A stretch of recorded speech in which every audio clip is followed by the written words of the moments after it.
Jadi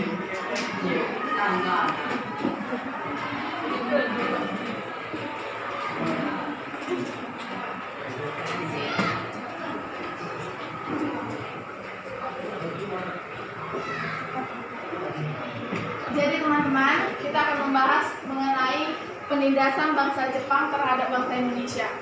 Jadi kembali ke materi yang sebelumnya, tanggal Jepang masuk ke Indonesia yaitu pada tanggal 11 Januari 1942. Jam pertama selesai, jam kedua segera dimulai.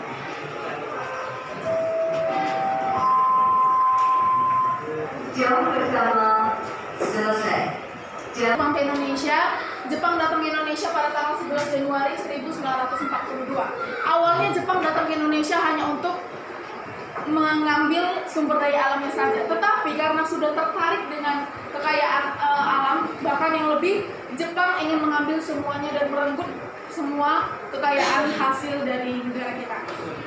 Jadi pada tanggal 11 Januari 1942, dari materi sebelumnya kita menyambut Jepang sebagai saudara kita tentunya, karena sewaktu Jepang datang ke Indonesia, mereka sudah mengusir bangsa Belanda dari negara kita. Tentunya kita menganggap mereka saudara kedua kita karena mereka adalah pahlawan bagi kita. Jadi setelah diusirnya Belanda, mereka pun melakukan to the point yang dimana mereka melakukan penindasan.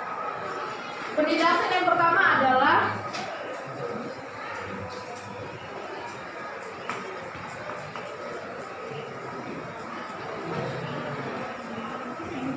kebijakan ekonomi. Yang pertama adalah kebijakan ekonomi. Kebijakan ekonomi yang dilakukan oleh Jepang ini hanya untuk kegiatan perang mereka, bukan untuk kepentingan bangsa kita. Mereka mengatakan bahwa untuk menyuruh bangsa Indonesia menyerahkan seluruh sumber daya alam yang ada di Indonesia kepada mereka dengan secara keseluruhan dan tidak ada tersisa.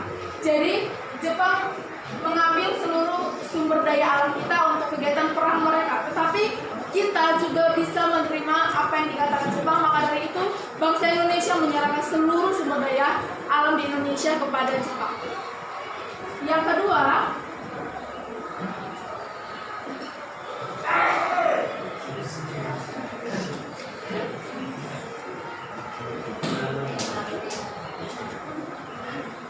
kebijakan perkebunan.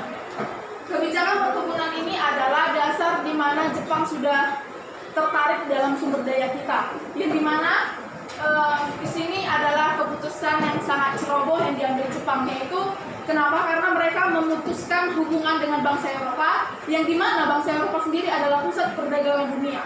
Itu adalah salah satu keputusan yang sangat ceroboh dan sangat keliru yang dilakukan oleh Jepang. Maka dari itu, perkebunan di Indonesia pada masa itu mengalami kemunduran atau kegagalan. Karena sudah mengalami kemunduran atau kegagalan, maka dari itu Jepang tidak lagi mengembangkan atau melanjutkan perkebunan ini. Dia menggantikan semua tanah-tanah yang bersih dan tanah-tanah yang tidak terisi oleh tanaman digantikan oleh tanaman-tanaman yang penting bagi perang mereka. Contohnya adalah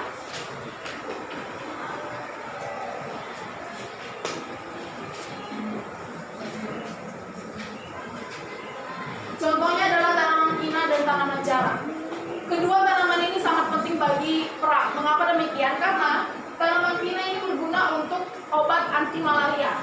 Mengapa? Karena pada saat itu banyak penyakit-penyakit malaria yang menyerang prajurit tempur Jepang. Oleh karena itu, Jepang menyuruh bangsa Indonesia untuk menanamkan tanaman ini karena tanaman ini sangat menguntungkan bagi mereka. Yang kedua, tanaman jarak. Tanaman jarak digunakan untuk sebagai minyak pelumas mesin-mesin uang. Karena pada saat itu ketika mereka melakukan pertempuran, tentunya pesawat terbang atau pesawat tempur mereka rusak. Nah, tanaman jarak inilah yang menjadi obat dan menjadi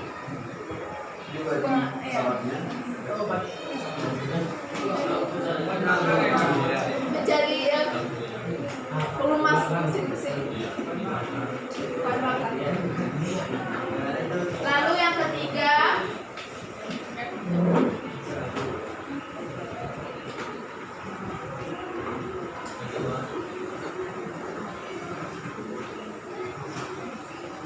ketiga adalah kebijakan pertanian. Kebijakan pertanian ini berawal dari berlanjut dari perkebunan. Mengapa demikian? Karena mereka kan Jepang sudah mendapat 2 tanaman ini. Itu tidak cukup bagi mereka karena perang itu membutuhkan persiapan yang matang. Sedangkan kedua ini belum cukup bagi mereka dan belum penuh.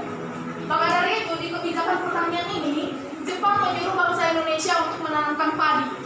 Karena kita adalah negara lumbung padi, maka dari itu Jepang menyuruh kita untuk menanamkan padi. Mereka menyuruh kita menanamkan, mencabut dan menyerahkan seluruh padi itu kepada mereka.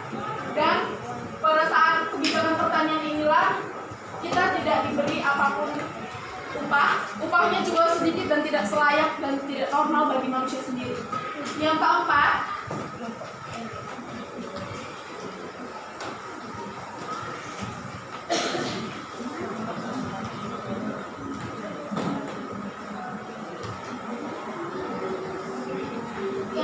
kebijakan ekonomi uang. Kebijakan ekonomi uang ini berawal dari perlanjutan negara Hindia Belanda. Jadi pada saat itu Hindia Belanda dan Inggris sudah menanamkan modal di Indonesia, yaitu dengan membangun banker di wilayah Indonesia sendiri.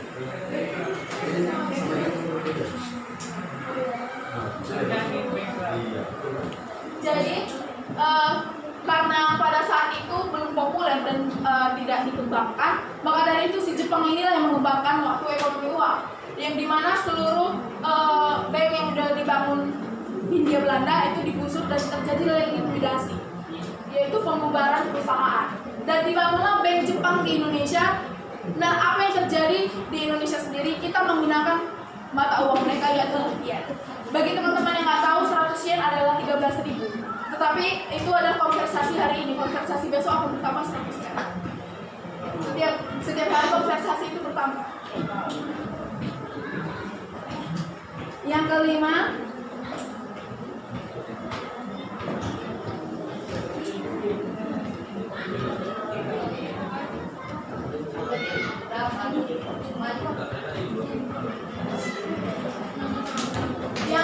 kebijakan pendidikan. Kebijakan pendidikan ini sangat-sangatlah tidak pantas bagi anak yang di bawah umur. Mengapa demikian? Karena kebijakan pendidikan yang dibawa oleh Jepang ini tidak membuat pintar bangsa Indonesia. Mereka menyiksa mereka untuk mengikuti pelatihan dasar kemiliteran. Bayangkan anak SD sudah menggunakan senjata dan menggunakan sarana prasarana untuk alat tempur. Itulah yang mereka lakukan untuk kebijakan pendidikan mereka, dan mereka membentuk kader-kader organisasi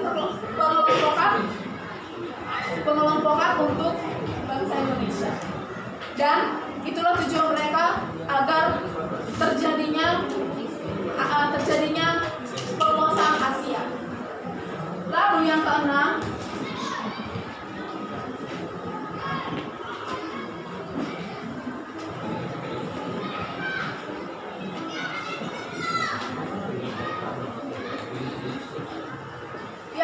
kebijakan kebudayaan.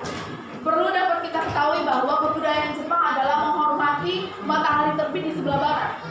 Jadi pada saat matahari terbit mereka hormat, pada saat terbenam nggak tahu. Jadi waktu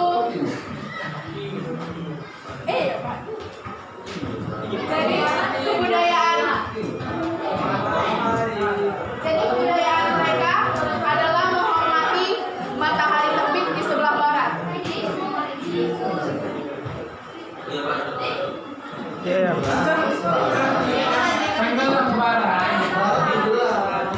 Iya, yang salnya itu.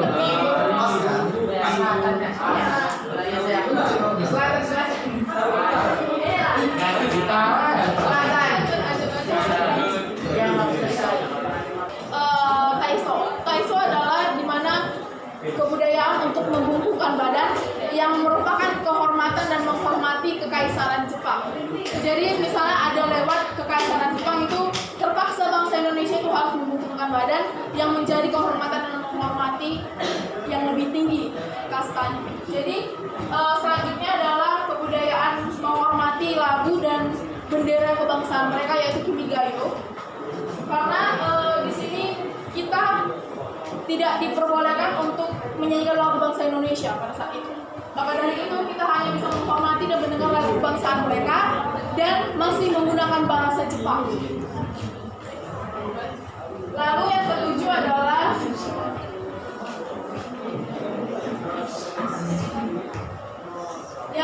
Romusa.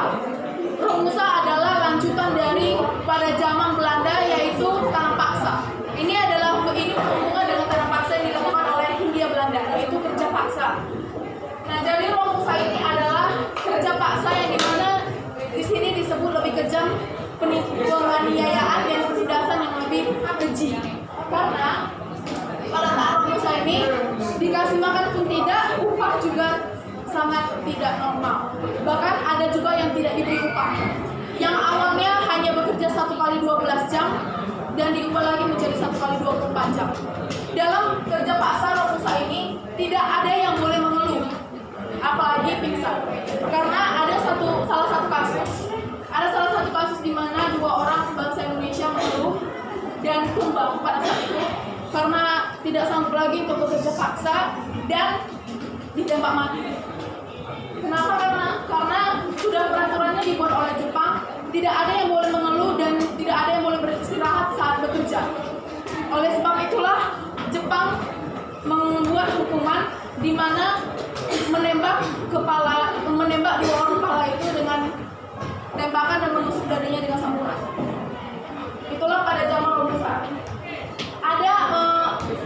Ada juga tambahan 2 bidang lagi.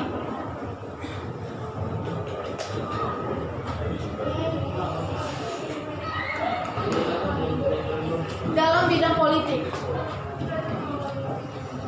politik, Jepang juga melakukan penindasan. Penindasan bagaimana? Jepang menggantikan partai-partai politik yang dibangun oleh Indonesia dan diganti dengan partai yang mereka bentuk, partai Jepang. Contohnya adalah Putra, yaitu Pusat Tenaga Rakyat, itu diganti karena Jepang sudah menyadari bahwa Putra atau Pusat Tenaga Kerja Rakyat ini menunjang atau mendukung kemerdekaan. Tentu saja itu menjadi ancaman bagi mereka. Maka dari itu Putra ini dihapus dan digantikan oleh partai politik Jepang. Yang ke-9,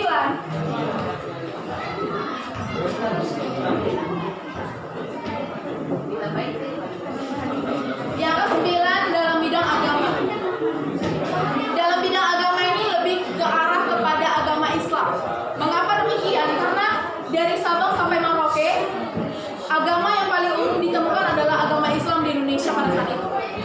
Nah, karena agama ini juga termasuk dalam penindasan, maka dari itu agama ini juga menjadi ancaman bagi bangsa Indonesia.